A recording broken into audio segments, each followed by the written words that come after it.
ንጀካኻ ካልእ ዘይብለይ ኣምላኸይ ኣመስግን ንዓኻ ኣቦናተይ ክብሪ ይበካ ንስኻኻ የገናይ ሕይወተይ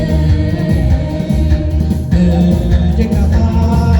ካልእ ዘይብለይ ኣብ ጭንቀይ መከራይ ዘይትፍለየኒ ጾረይ ትስከሞ መታን ከይከብደኒ ጎይታይ ፍቕርኻ ኣዝዩ ጥዑም እዩ ናሻዕ ዝምክር ፍሉይ ጣዕሚ እዩ ኣብ ጭንቀይ መከራይ ዘይትፍለየኒ ጾረይ ትስከሞ መታን ከይከብደኒ ጎይታይ ፍቕርኻ ኣዝዩ ጥዑም እዩ ናሻዕ ዝምክር ፍሉይ ጣዕሚ እዩ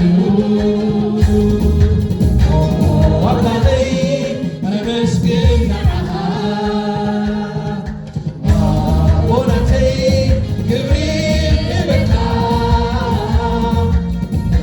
ንስኻ የገናይ ሕይወተይ ንጀካኻ ካልእ ዘይብለይ ሃሌሉያ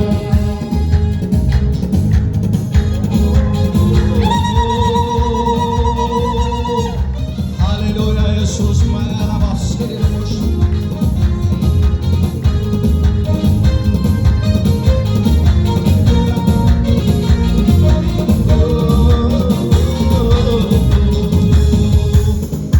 ሕይወተይ ክትወድቕ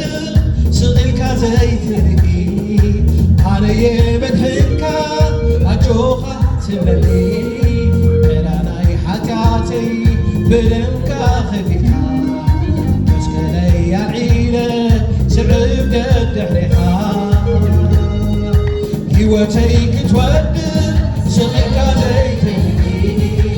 ኣነ የመድሕንካ ኣጆኻ ትበሊ ዕላናይ ሓጢኣተይ ብደምካ